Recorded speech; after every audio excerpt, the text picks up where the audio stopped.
Sebelumnya, perkenalkan saya Nabila Merli sebagai moderator pada seminar kali ini. Seminar malam ini berjudul Keuntungan Melanjutkan Pendidikan di Korea Selatan bersama pemateri kita yang sangat luar biasa, Kak Klarinda Putri Aksela, yang pernah Halo, belajar di Hanyang University pada tahun 2019. Halo Kak. halo. Halo. Em, Sebelumnya nih saya manggilnya Kak Klarinda atau Kak siapa ya Kak? Boleh, segimana nyamannya panggilnya aja. Mau ke Kak Korinda boleh, Pak aja boleh. Oke. Kak Klarinda nih study exchange ya Kak di Hanyang University pada tahun 2019. Iya, Em, betul. ya, langsung aja ya Kak, saya mau tanya nih, alasan atau motivasi Kak Klarinda memilih Korea untuk melanjutkan studi itu apa sih Kak? Kan Korea itu apa ya, negaranya memang sudah maju dari segi pendidikan juga kan. Tapi kan ada negara yang lebih maju lagi kan dibandingkan Korea. Kenapa sih Kak Kakak itu milih Korea sebagai negara untuk melanjutkan studi Kakak? Boleh dijelaskan sedikit mungkin ya? Oke, makasih Kak Nadila pertanyaannya. Jadi, kenapa aku milih Korea itu, karena sebenarnya background aku kemarin menjabat sebagai Duta Pariwisata dan Ekonomi Kreatif di Kabupaten Bandung. Di mana dari sana aku bisa ngelihat bahwa ekonomi kreatif ini sesuatu yang sangat penting loh buat kita jejal gitu. Soalnya ekonomi kreatif ini pertama dia tidak butuh sumber daya alam, dia tidak merusak alam. Yang dibutuhkan hanyalah sumber daya manusia. Karena ekonomi kreatif itu datangnya dari kekreatifan manusia, seperti contohnya pertunjukan, lalu ada arsitektur, makanan, fashion, dan lain-lain. Dan kalau kita ngomongin pertunjukan nih, pasti udah nggak asing banget dong sama K-pop, K-drama, gitu-gitu ya. Dan dari sana kenapa aku milih Korea sebagai negara tujuan aku untuk memperdalam ekonomi kreatifnya. Dan sekalian itu, ekonomi kreatif itu adalah peluang bisnis yang beneran sangat menguntungkan, apalagi di masa pandemi kayak gini ya. Soalnya ekonomi kreatif kita nggak harus banyak-banyak ketemu orang, kita cukup menciptakan kekreatifan kita dan kita bisa jual itu via online. Jadi dari yang aku lihat, Korea Selatan ini adalah negara yang paling ekonomi kreatifnya bisa dibilang berhasil banget. Buktinya dengan menyebarnya K-pop ya, K-Hallyu kayak gitu ya, arus ombak K-pop gitu, K-culture, kayak gitu sih. Oke. Oke, ke pertanyaan selanjutnya ya Kak. Alasan Kakak Mm-mm. memilih jurusan dan kampus untuk melanjutkan studi itu apa sih Kak? Kakak kan dari kampusnya itu Hanyang University ya. Dan Mm-mm. mungkin boleh diceritakan sedikit jurusannya Kakak apa, terus alasan Kakak memilih jurusan itu kenapa? Begitu. Oke, jadi sekarang aku masih kuliah di Telkom University International Class semester 6 ke 7, lagi masa transisi. Dan jurusan aku sendiri itu adalah ilmu komunikasi International Class pemasaran. Dan kenapa aku pilihnya Hanyang University? Karena sebenarnya dari Telkom itu ditawarin dua university, ada Inha University dan ada Hanyang University. Tapi setelah aku research, ternyata Hanyang itu lebih prestisius gitu untuk kampus swastanya yang ada di Korea. Dan juga letak Hanyang University yang di Seoul itu beneran di tengah kota. Kan kalau misalnya kita pertukaran pelajar gitu ya ke Korea, pasti nggak cuma belajar dong, pasti kita main di sana. Yang aku pikirin tuh kayak gitu sih.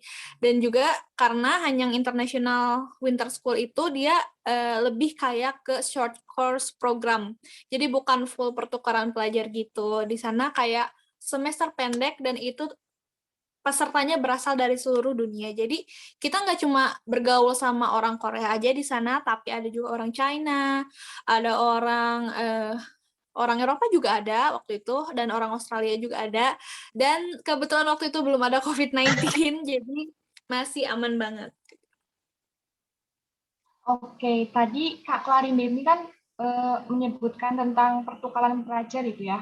Pertukaran Mm-mm. pelajar itu apa sih Kak? Mungkin di sini ada yang belum tahu. Terus bisa dideskripsikan sedikit ya Kak tentang pertukaran pelajar Mm-mm. dan persiapan apa aja sih yang dibutuhkan buat studi melanjutkan ke Korea Selatan begitu Kak? Mhm. Jadi, sebelumnya aku mau bilang bahwa aku ke Korea itu ngambil short course program, nama programnya 2019 Hanyang International Winter School. Jadi itu tuh cuma 1 bulan waktunya di sana, dan di mana aku cuma ngambil 3 SKS di sana. Dan 3 SKS itu nilainya bisa diakumulasikan dengan kuliah yang ada di Indonesia. Jadi aku sebulan kuliah di Korea udah setara kuliah 1 semester, 1 matkul di Indonesia, kayak gitu. Dan kalau misalnya pertukaran pelajar sendiri itu tuh jangka waktunya lebih lama, seperti contohnya 3 bulan atau 6 bulan. Dan kalau pertukaran pelajar itu dari Indonesia pergi ke Korea dan ada orang Korea juga yang ke Indonesia. Kalau short course program seperti yang aku jalanin itu nggak ada pertukarannya. Jadi kita beneran cuma main di program itu di International Hanyang Winter School itu selama 1 bulan untuk menggantikan 1 matkul di Indonesia selama 1 semester gitu. Oke, jadi kayak praktis banget ya Kak, cuma beberapa SKS di Korea udah dapat 1 semester di Indonesia begitu ya Kak? Ya, betul banget. Oke, selanjutnya nih Kak, kita masuk ke pertanyaan intinya. Keuntungan dari melanjutkan pendidikan di Korea Selatan itu apa sih Kak? Selain tadi yang sudah disebutkan alasan atau motivasi Kakak memilih Korea Selatan gitu Kak. Jadi waktu di Korea itu aku pilih kelas World Entrepreneurship, di mana waktu itu aku masih inget banget dosennya itu Profesor Choi. Aku panggilnya Prof Choi. Dia tuh orangnya baik banget dan ngasih insight ilmu yang beneran out of the box gitu. Dimana dia nyeritain kita kalau kuliah nggak harus kerja, loh kita tuh bisa tahu menciptakan lapangan kerja kayak gitu-gitu. Dan di mana 1 bulan aku belajar sama Profesor Choi itu pas pulang ke Indonesia aku langsung praktekin semua materinya dan ya ternyata semua materinya tuh benar terbukti. Aku sekarang punya bisnis namanya Clarofil. Di sana aku menjual bantal berbentuk tanaman. Nih kayak gini. Nah, jadi kata Profesor Choi waktu itu, kalau kamu ingin berusaha, kalau kamu ingin jadi entrepreneur, yang pertama kamu harus cari masalah. Karena peluang bisnis itu adanya dari masalah. Ketika udah menemukan masalah, nah di sana peluang bisnis. Di sana waktu aku pulang ke Indonesia itu tuh lagi marak-maraknya janda bolong. Ada yang tahu nggak? Nah, ketika itu Iya aku lihat, Kak. nah itu tuh masalahnya orang lagi suka tanaman hias tapi tanaman hiasnya mahal. Gimana kalau kita bikin versi bantal yang lebih affordable dan semua orang bisa dapat. Nah, di sana aku cari celahnya dan ya, kalau balik lagi ke pertanyaannya, manfaatnya apa? Manfaatnya sekolah di Korea itu mereka memberi ilmu yang realistis gitu. Seperti kita butuh di kehidupan itu belajar ini, ya mereka kasih ini. Nggak bertele-tele gitu, harus belajar banyak, tapi langsung ke intinya. Kayak udah langsung manual book, kita harus ngelakuin apa, ngelakuin apa, ngelakuin apa gitu. Oke, berarti realistis banget gitu ya Kak profesornya Kakak. Mungkin Hmm. bisa di-spill sedikit itu bantalnya bisa dibeli di mana?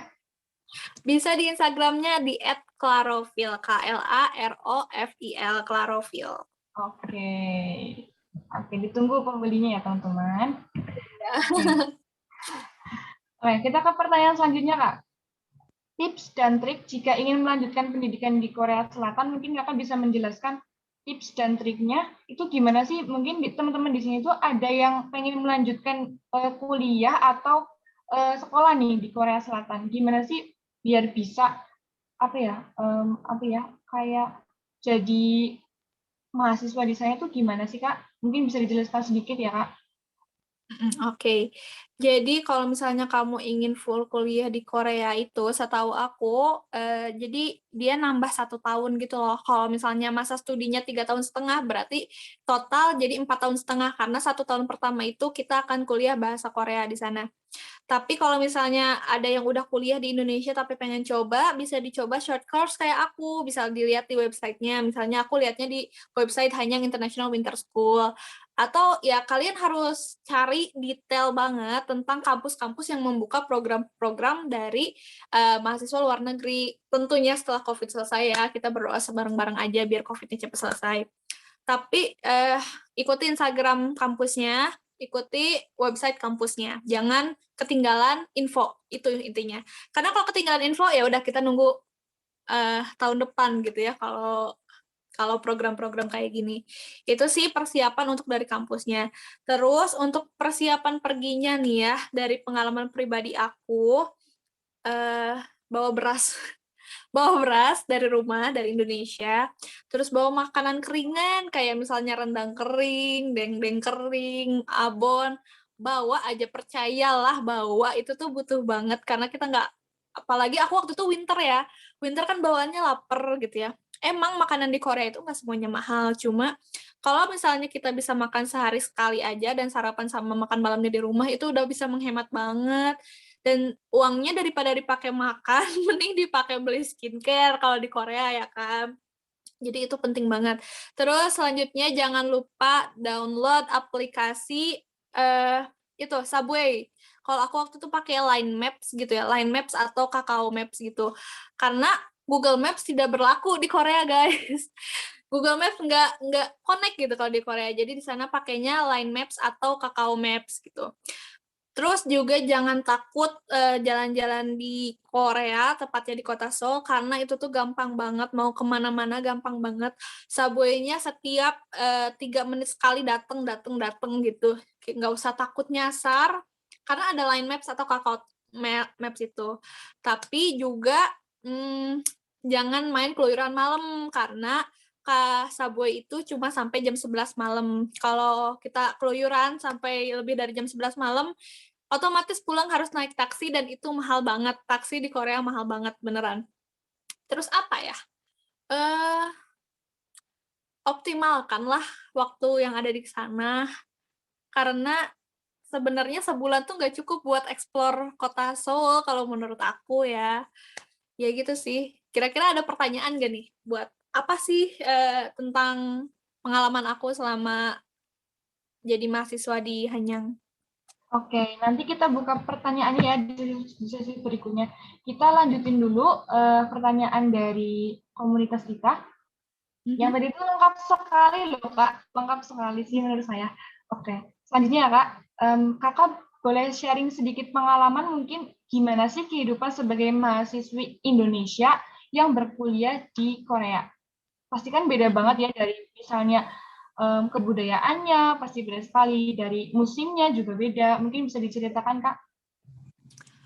Untuk di musim dingin, pastikan bahwa hitek itu apa ya, kayak manset, cuma dia ngunci panas gitu kan di dalam, jadi kayak daleman gitu. Bawa baju layering yang anget tapi nggak berat, itu sih. Terus juga kalau kehidupan di Korea, siapkan fisik Anda, apalagi kalau naik subway, karena tangganya itu banyak banget, kayak banyak berapa lantai turun ke bawah, udah nyampe ke tempat kita harus naik lagi ke atas. Dan di Korea itu kemana-mana jalan, terus ada lift, cuma itu lift itu hanya untuk lansia. Pernah pada suatu ketika aku pulang ngampus, itu udah capek banget, dan tahu kan aku tuh pakai boots yang ada heelsnya, gaya-gayaan kan mau OTD gitu kan, itu udah nggak sanggup banget naik tangga. Akhirnya aku naik ke lift bersama para lansia. Di otak aku ya, ajuma-ajuma kayak gitu kan, apalagi saya berhijab gitu kan, ini rasis enggak ya, aku udah diem aja, aduh salah nggak sih naik lift gitu.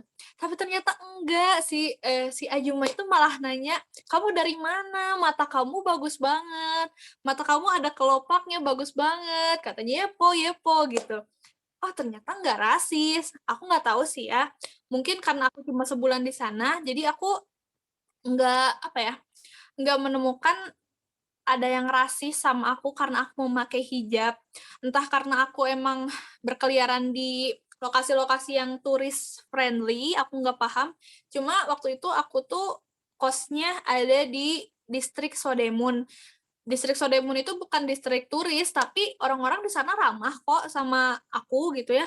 Secara aku berhijab dan beda sama orang lain, kelihatan banget turis gitu, tapi ramah, orang-orang tuh ramah, ajuma-ajumanya ramah. Terus kalau di Subway tuh penuh banget guys. Kalau jam kerja pergi dan malam tuh penuh banget. Jadi kalau misalnya kita lagi duduk tiba-tiba ada yang masuk, ajuma gitu ya, atau kakek-kakek ajusi, masuk terus kita silahkan duduk. Mereka tuh warm heart banget, baik banget, kayak kamsahamnida sambil ngusap-ngusap kita, "Makasih, kamu baik banget," gitu ya. Kalau kata orang Indonesia mah, "Ih meuni soleh, bager," gitu nya, "Makasih," gitu-gitu. Sebenarnya baik sih, nggak ada yang kalau aku tidak menemukan rasis. Ada deh, bukan rasis sih, tapi cuma kayak aku kan paham ya bahasa Korea, cuma aku nggak bisa melafalkan. Ketika aku masuk ke imigrasi, si mbak-mbaknya tuh nanya, "Kamu mau ngapain ke Korea?" "Mau kuliah di Hanyang University." "Kamu kuliah di Hanyang University tapi, eee, kosnya di Sodaemun." Terus mereka gibah sesama mbak-mbak imigrasi, "Ngapain ya jauh-jauh banget ya?" Gitu-gitu. Kayak, ya gue ngerti kali kayak gitu sih, cuma harus stay cool dan ya. Terus apa ya, tentang keuangan.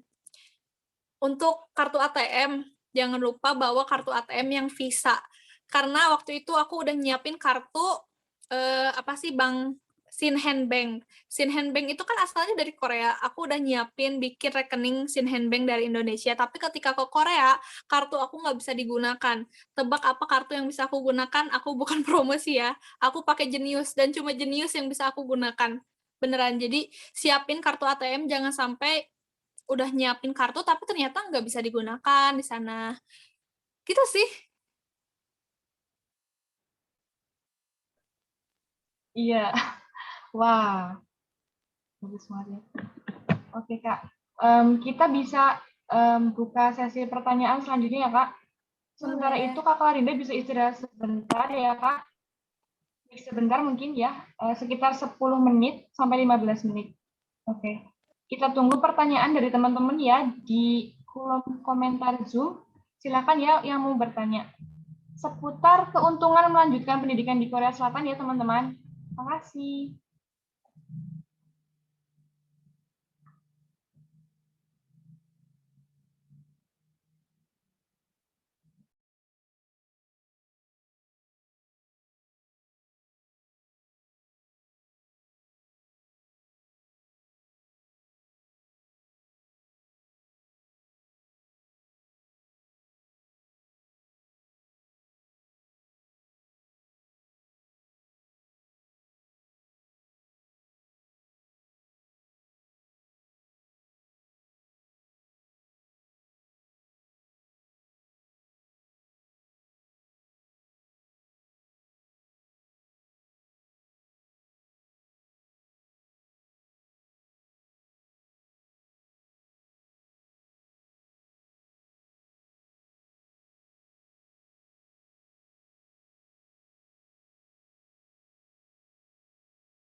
Oke. Yang pertama nih Kak, kalau student bisa part-time Kak, banyak peluang nggak untuk dapat part-time? Ini dari Maria. Oke, jadi setahu aku kalau misalnya visa kalian visa pelajar itu tuh kayaknya susah dapet, cuma kurang tahu juga ya. Tapi selama kalau misalnya kalian emang visanya visa panjang di sana, terus kalian bisa berkomunikasi Korea dengan lancar di sana, itu mah gampang sih, tinggal ngomong sama owner bisnisnya gitu. Dari yang aku tahu dari teman-teman aku yang emang udah di Hanyang dari lama, kayak gitu. Oke. Berarti tergantung visanya ya Kak. Visa kita itu visa pelajar atau visa yang jangka panjang begitu. Iya, betul. Oke, selanjutnya dari Stefanieli. Kak, apakah yang berasal dari daerah pinggiran kota juga bisa dapat scholarship? Soalnya UAD kan banyak kan dari kota-kota besar, jadi minder gitu. Gimana nih Kak? Jadi sebenarnya kalau misalnya targetnya adalah scholarship, saran dari aku bisa dilihat aja di Instagram kayak misalnya eh, Instagramnya, bentar-bentar aku lupa bahasa Indonesia scholarship itu apa sih? Beasiswa. Di Instagram tuh banyak Beasiswa. Instagram beasiswa apa. Nah, di sana bisa di-follow-followin. Biasanya di sana banyak informasi beasiswa yang tersedia. Kebetulan waktu Hanyang International Winter School itu, aku beasiswanya beasiswa dari kampus, dari Telkom University. Dan itu kita apply-nya setelah jadi mahasiswa Telkom University-nya, gitu. Pertanyaan selanjutnya dari Salwa Salsabila.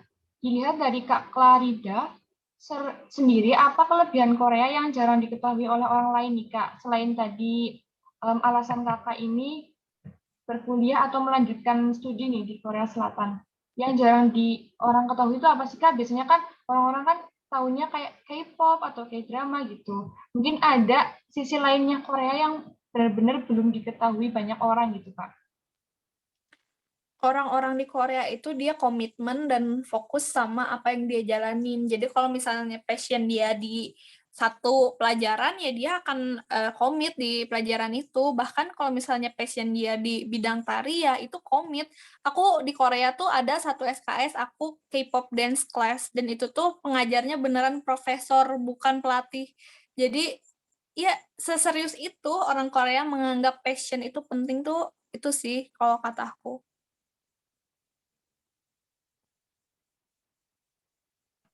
Oke, pertanyaan selanjutnya dari Era. Izin Kak, kalau mau ngurus berkas atau beasiswa nih Kak, Kak Clarida itu dulu itu ngurus sendiri atau gimana nih Kak? Aku ngurus sendiri, cuma di-provide sama kampus. Jadi kampus tinggal pengumuman. Kalau kamu mau ikutan beasiswa ini, kumpulin ya sertifikat-sertifikat ini, akte kelahiran, terus juga, oh iya, untuk ke Korea itu kita pelajar harus ada penjamin. Jadi nominal rekening yang ada di rekening orang tua itu ada minimalnya gitu. Jadi kalau misalnya eh, tidak disertai dengan ada surat tidak mampu kan. Nah, biasanya itu visanya susah keluar kalau misalnya rekening penanggung jawab. Kalau aku kan sama orang tua aku waktu itu tidak memenuhi standarnya itu. Itu. Jadi itu tuh Berarti kayak jaminan aja, kayak kalau misalnya kita ke Korea, kita bakal jadi gelandangan di sana nggak? Atau kalau kita ke Korea, kita yakin bisa pulang nggak? Kan Korea juga nggak mau menerima kita hanya untuk jadi gelandangan gitu. oke, ini berarti beasiswanya itu dari kampusnya Kakak ya, kampus Iya, Telkom. betul. Telkom University. Ya. Oke, selanjutnya nih Kak, Kak Punten ingin bertanya, jika melanjutkan kuliah di Korea, apa perbedaan sifat seperti kedisiplinan yang dirasakan di sana? Karena negara seperti Korea itu kan juga terkenal tegas juga tuh Kak. Gimana nih Kak, kan Korea ini kan saudaraan ya gitu, sebelahan maksudnya sama Jepang yang gimana ya, disiplinnya itu benar-benar ketat. Apakah perbedaan sikapnya itu benar-benar berbeda dari segi kedisiplinannya atau gimana nih Kak? Jadi di Korea itu peraturan tentang waktu itu tidak ketat, tapi kita bakal malu sendiri kalau telat gitu loh. Jadi sebenarnya kalau misalnya telat nggak boleh masuk, nggak ada. Kalau kamu datang 10 menit sebelum kelas berakhir pun ya udah masuk aja. Cuma malunya itu loh, jadi ada sanksi sosial malunya itu. Jadi bukan peraturan yang ketat, tapi kitanya akan malu sendiri karena orang Korea itu kalau misalnya jam 11 teng ya udah jam 11 mulai gitu loh. Tapi nggak tegas kayak kamu mau datang semenit sebelum pelajaran beres boleh duduk aja gitu. Gitu sih. Berarti di sana itu kayak nggak ada aturan pasti, tapi ada sanksi sosialnya ya, Kak? Terkait. Malu sendiri kita kalau misalnya melanggar. Kayak apa ya, peraturan hening gitu loh. Peraturan tidak tertulis, tapi kita udah tahu itu harus ditaati. Kayak kalau misalnya di subway, kita nggak boleh berisik. Itu nggak ada peraturannya, kita nggak boleh berisik. Tapi kalau kita berisik, malu sendiri gitu. Oke, pertanyaan selanjutnya. Kak Klarinda mau bertanya, apakah ada tips dan trik untuk belajar bahasa pronunciation Korea untuk yang mau banget belajar? Dan pertanyaan kedua, kenapa Kakak pilih Korea, kenapa nggak yang lain? Ini kan tadi udah dijawab ya, Kak. Yang misal, yang pertanyaan yang satu ini, apakah ada tips dan trik untuk yang mau belajar bahasa Korea banget atau yang mau belajar pengucapannya? Mungkin ini Kak Anastasia ini lebih ke pengucapannya ya, Kak. Mungkin dia paham mungkin ya orang Korea itu bicara apa, tapi mungkin dia nggak bisa mengucapkan ya. Gitu. Gimana nih, Kak? Jadi untuk aku sendiri, sebenarnya aku juga nggak begitu expert dengan bahasa Korea. Kosakata aku berasal dari K-drama dan lirik lagu, gitu aja kan. Tapi gini, kalau kamu ingin kuliah di Korea, kamu itu harus beneran paham dengan pelajarannya. Jangan jadikan bahasa itu sebagai penghalang kamu belajar. Gimana mau belajar, bahasanya aja nggak ngerti. Kalau misalnya kamu nggak terlalu expert di bahasa Korea, kamu carilah beasiswa atau program belajar di Korea itu yang menggunakan bahasa Inggris. Dan kebetulan waktu itu aku pakainya yang program bahasa Inggris, jadi aku tidak memakai bahasa Korea selama di sana. Jadi mungkin untuk tips-tips pelafalan Korea, aku nggak bisa ngasih saran karena aku sendiri pun tidak baik bahasa Koreanya, tidak bagus gitu. Oke, it's okay, Kak. Mungkin bisa dijawab di seminar-seminar kita selanjutnya ya. Oke, kita ke pertanyaan berikutnya dari Putri Nuril. Kak izin bertanya, ini program study short yang diikuti Kak Klarinda itu apakah hanya untuk universitas tertentu atau bisa untuk universitas mana aja? Kak? Oke, jadi untuk yang di-provide kampus yang aku tahu itu ada Telkom University, ada UI, ada UGM, ada Presiden University, ada UPH. Itu yang di-provide sama kampus yang aku ketemu orang Indonesia di sana tuh itu. Tapi ada juga yang daftar mandiri sendiri. Dia tuh universitas apa ya waktu itu? Universitas Pasundan, Bandung, cuma dia daftarnya sendiri, daftar independen aja. Jadi dia minta surat rujukan dari kampusnya. Jadi konsulnya sama dosennya langsung gitu loh. Dan informasinya dari website dan Instagramnya Hanyang International Winter School gitu. Oke. Pertanyaan selanjutnya, Kak untuk biaya tempat tinggal di Korea berapa sih kalau untuk asrama? Sebelumnya maaf mau tanya Kak, nah, waktu di Hanyang University itu Kakak tinggal di asrama atau di tempat lain begitu? Oke. Jadi kalau kita ikutin Hanyang Winter School itu, kita punya 2 pilihan, mau di asramanya Hanyang atau di luar. Aku pilihnya di luar karena aku nggak mau ada jam malam. Di asrama tuh ada jam malam. Terus aku pilihnya di Airbnb. Jadi di Airbnb itu ada beberapa pilihan rumah untuk long stay, untuk sebulan di sana. Waktu itu aku 50.000 KRW dibagi 5. Jadi seorangnya 10.000 KRW selama 1 bulan. Dan itu kalau kata aku murah sih gitu loh. Karena 10.000 KRW itu kayak kali 14, kali 13.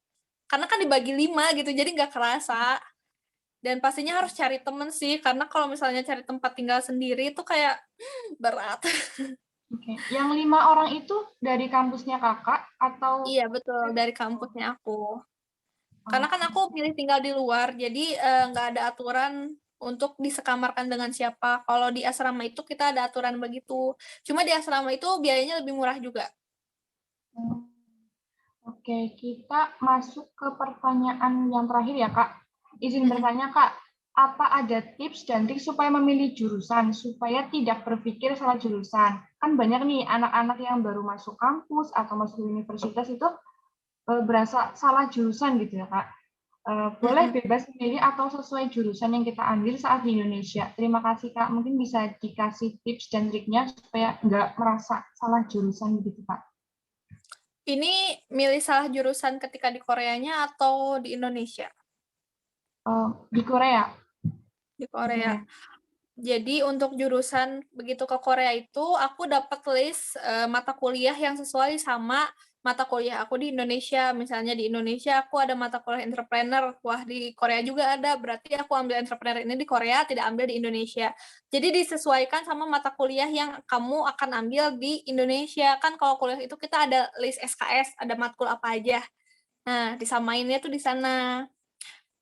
Tapi kalau misalnya salah jurusan sih untuk short course dan pertukaran pelajar tuh nggak akan salah jurusan karena jurusannya sesuai sama jurusan kamu yang ada di Indonesia.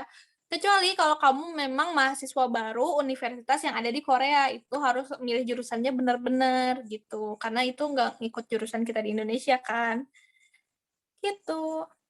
Oke, berarti kayak menyesuaikan jurusan yang dari Indonesia ke Korea gitu ya, Iya, Kak? betul. Oke. Mungkin ini ada satu pertanyaan lagi dari Salwa. Kak, kalau ambil beasiswa di Hanyang harus ada TOEFL nggak? Harus ada apa? TOEFL. TOEFL. Aku tuh waktu itu bukan TOEFL tapi IPRT. Itu sama aja sih sama TOEFL, cuma beda sertifikasi aja. Tapi ya ada sertifikasi entah itu TOEFL, entah itu IPRT, entah itu IELTS, IELTS gitu. Beda-beda sih setiap tahun ketentuannya beda-beda. Cuma pas tahun aku itu harus IPRT. Oke, berarti hampir sama kayak TOEFL gitu ya, Kak? Sama tes bahasa Inggris. Oke, sudah selesai pertanyaannya. Mungkin segini dulu seminar dari Hangul Covid ini ya. Terima kasih kepada pemateri kita yang sangat luar biasa malam ini, Kak Clarida Putri Aksela. Terima kasih Dan juga, sama-sama. teman-teman. Dan terima kasih pada peserta kita yang sangat antusias mengikuti seminar ini. Saya selaku moderator, Nabila Merli, pamit undur diri dan saya kembalikan pada host kita, Kak Raihan. Silakan, Kak. Iya, terima kasih kepada Kak Nadila yang telah menjadi moderator pada malam hari ini. Dan Kakak terima kasih kepada Kakak Kalinda yang telah mengisi acara pada malam ini sebagai narasumber. Banyak Iya, terima pengalaman kasih. yang bagus dan baik dijadikan pengalaman Kakak Kalinda ini sebagai pembelajaran kita untuk meraih cita-cita di Korea. Oh iya, kita belum ada sesi foto-foto ya. Coba peserta maupun yang ada di Zoom di on kameranya bisa. Iya, mau di sesi foto-foto. Kalau kakak bilang 3, bilang kakak bilang 1, 2, 3, pakai gaya, gini, bisa? Oke, bentar. 1, 2, 3. Terus sekarang gaya bebas ya. Ya, gaya bebas. 1, 2, 3. Oke, terima kasih. Sudah selesai ya acara seminar malam ini. Boleh keluar semuanya dari ruang Zoom tadi. Maaf sebelumnya, yang pesertanya bisa screenshot ini karena nanti pada link absensi akan ada kolom untuk men-screenshot seminar ini. Silakan di screenshot, Kak. Untuk pesertanya juga silakan di screenshot.